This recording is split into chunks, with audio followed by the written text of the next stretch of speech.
Welcome to the Equip Podcast. Here you'll find conversations from people of all different walks of life, sharing their experiences, the things the Lord has taught them, and things to equip you. Equip is based on Ephesians 4:11-13 that talks about equipping God's people for works of service so that the body of Christ may be built up.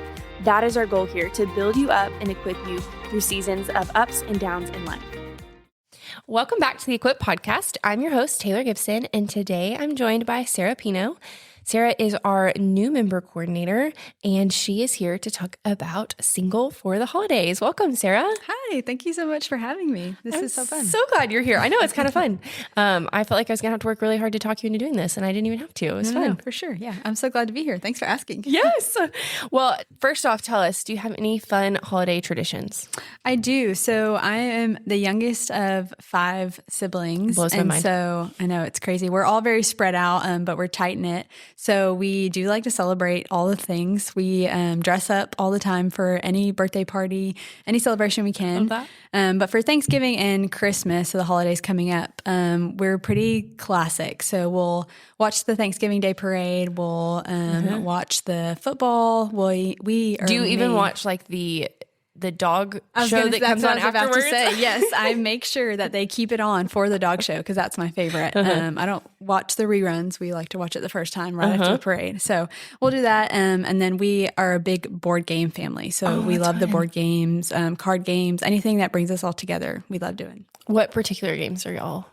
We love the one that I think it's Telestrations where you draw it and then you pass it. Yes. Half of our family can draw and then half of our family cannot. So that's funny. It's very interesting to see what all gets interpreted in which way. So we had some board games that we burned out during the pandemic because we were playing games a lot. And my family was like, we're done with this.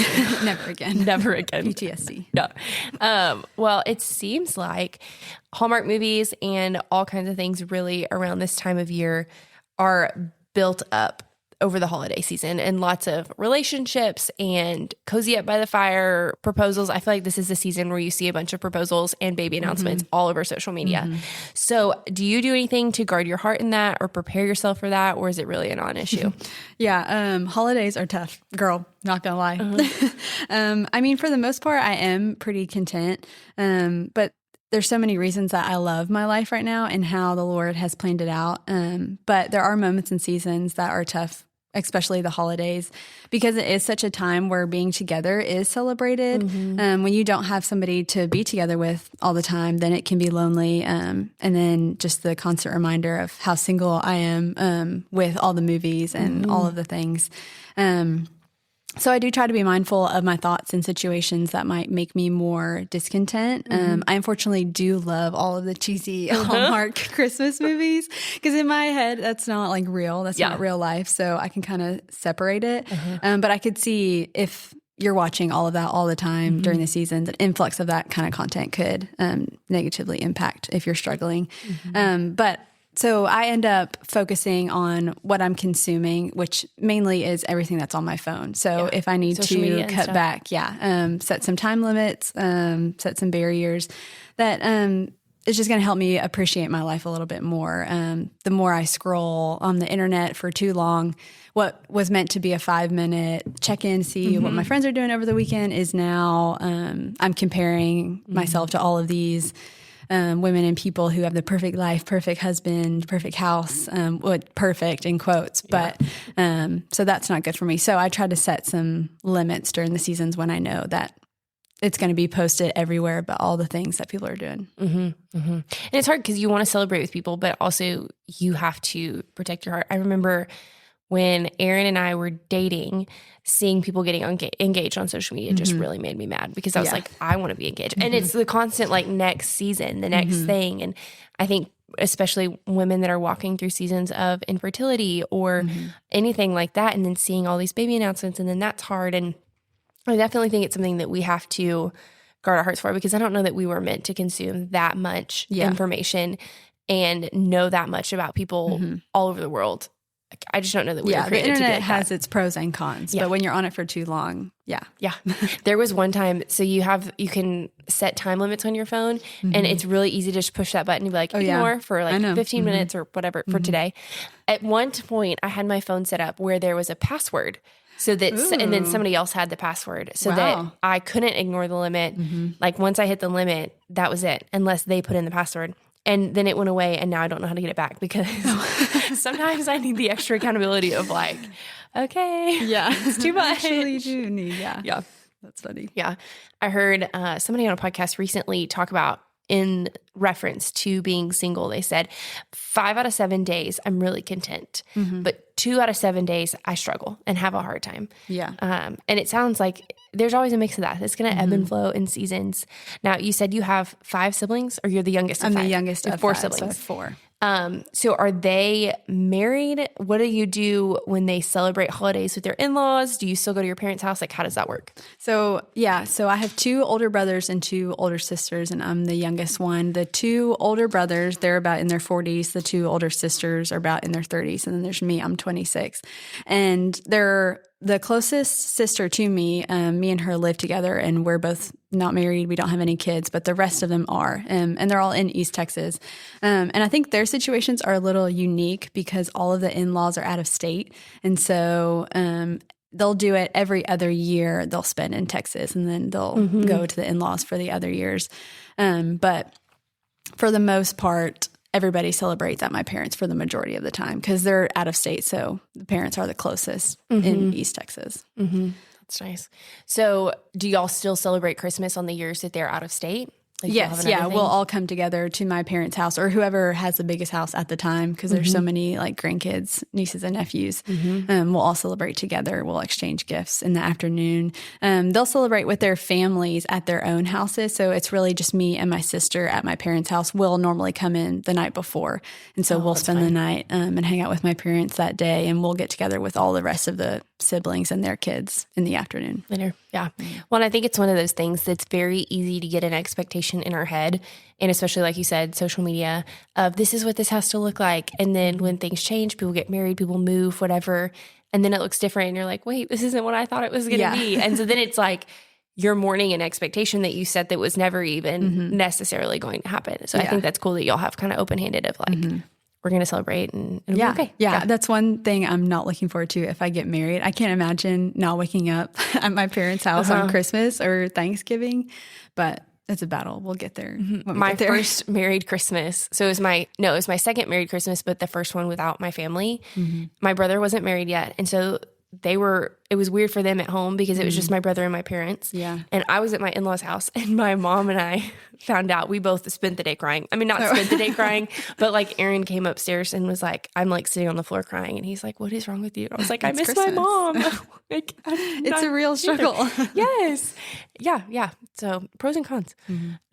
Well, how do you handle well-meaning family and friends asking why you aren't dating anyone or why you're not married yet or anything like that? Yeah, honestly, I get it a lot, and I know that they don't mean anything negatively by it. So, and it's normally followed by a compliment of some sort.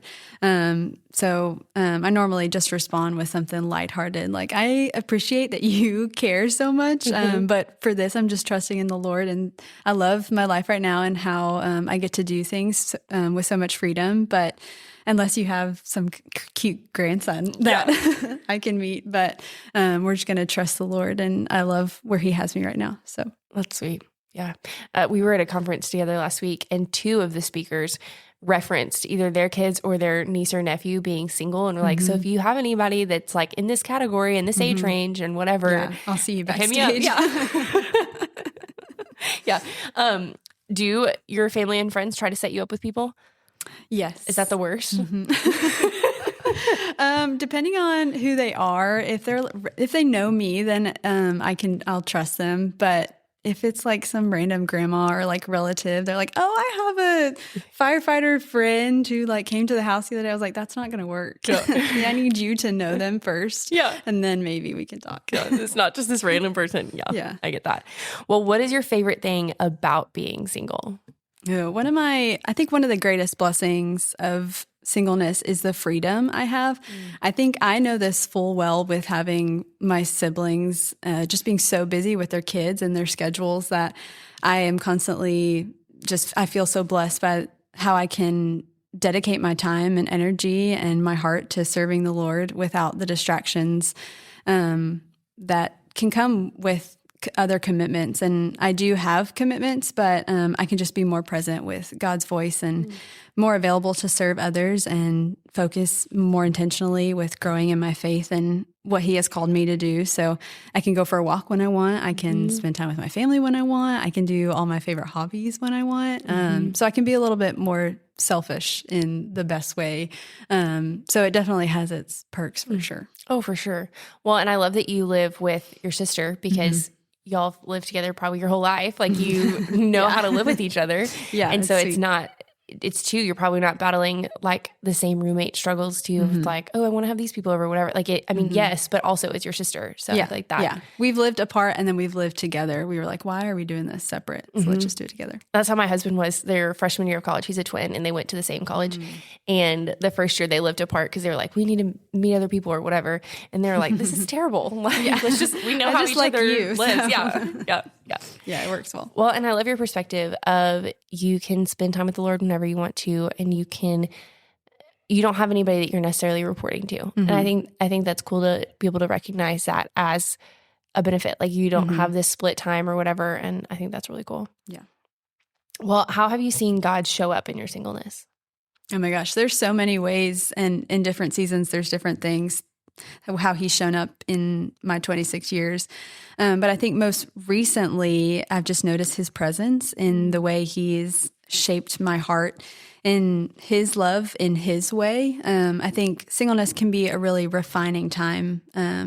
But I've seen God grow my patience and deepen my capacity to love others the way he loves others.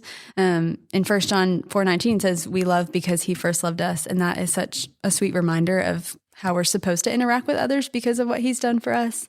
It reminds me that I'm never truly alone. So that belonging and where he's brought me through his love and presence through friendships and church and community, that belonging and his love is what I'm able to share with others because of that and what he's done for me. Oh, I really love that.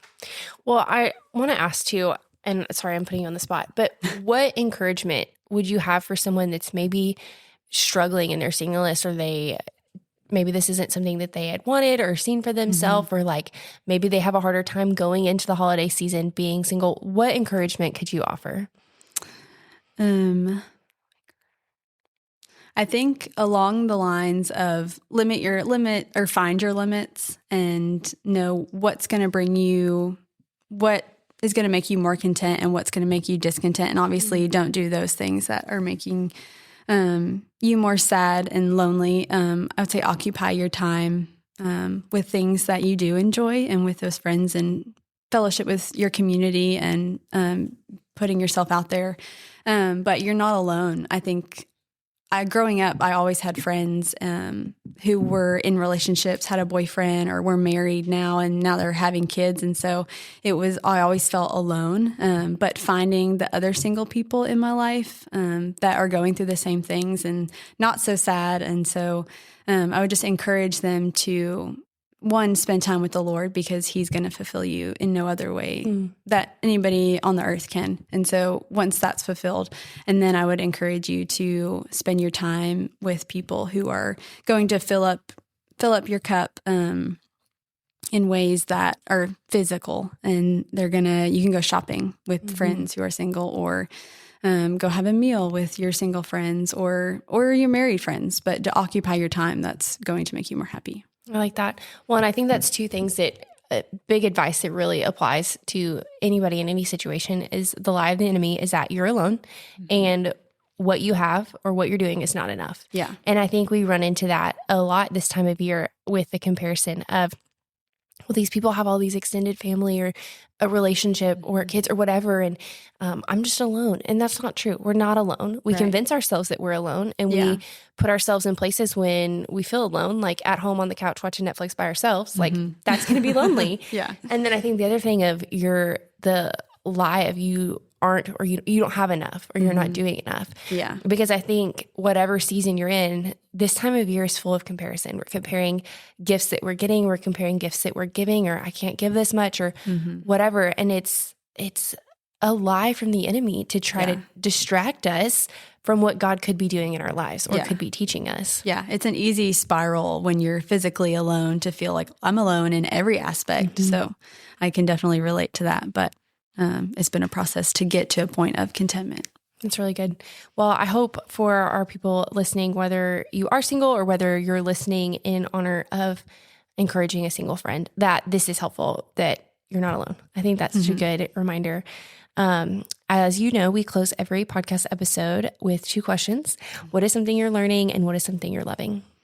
Well, I feel like I'm constantly learning through each relationship and season. I feel there's something new I learned about myself and about the world, which is interesting because you feel like you know yourself and then you walk away from a conversation or relationship and you're like, oh, I realize I care more about that issue than I thought I would, or maybe I reacted more strongly to that. I liked myself a little bit more before that person, or that made me more anxious than I thought it would. So I'm using that singleness to clarify who I am apart from a person or from a relationship status. So apart from those, I'm learning my calling and my gifts and my worth in Him. It's a season where you can learn your identity isn't defined by your relationship status, but by being a child of God. And He does call us His. He does say that you are mine. So I know that we are complete in Him, and that gives me confidence to not feel anything besides joy in the singleness. So I've learned a lot and come a long way through the years to get to that point. But that's really good. And then what are you loving? So something related to singleness that I've been loving is podcasts like this one. There's so many good Christian girl and guy influencers out there that are putting content that's related to singleness, but also just like in your walk as a Christian and things that you struggle with. It's so important going back to what you consume.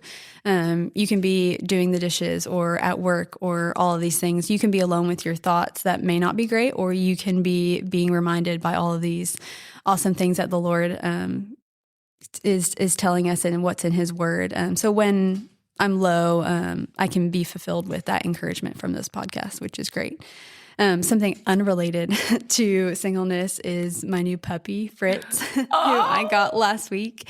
And I think his cuddles can cure anything whenever I'm a little sad and that I know that he's been crying all night. But as soon as I pick him up, his cuteness, his little belly just automatically fixes everything. Yes. So I love him right now. So you're in the like potty training, crate training stage. Yes. Yeah, he's doing good so far, but... Does he keep you up at night or not really? Some nights. Last night he did good, but the night before that, he's a little crazy. This is a controversial thing, but when we got a puppy, people were like, well, that just prepares you for having kids. And other people were like, don't ever compare your puppy to kids. They're similar. They're just whiny and they pee on things. I mean, like, I don't want to compare the two, but if I ever thought I was ready for a kid right now, that just proved me absolutely not. No way. It's all refining. That's right. Going back to that, refining seasons. I remember our first dog when we would have to let her out in the rain. It was terrible. And our backyard has this section where it doesn't drain well. And so we joke that we get a pool when it rains. And she just would run through it like it was just the best thing ever. And I'm thinking, of course it is. You're going to bring so much mud into my house. I have to give you a full bath every time you go to the bathroom. This is terrible. It hasn't rained yet, but I'm sure he won't mind. No. Getting all the mud. Those little puppy snugs make it so worth it. It's precious. For sure. Well, good. I love that you're loving that and that you had 2 things that you're loving. Yeah. Sarah, thanks so much for being here. This was such a fun conversation. Well, thanks for having me. Yeah. This is fun. Thanks for listening to the Equip podcast. Be sure to subscribe to be the first to know when a new episode drops. And follow us on social media to stay connected. We're at GABC_women. See you next time.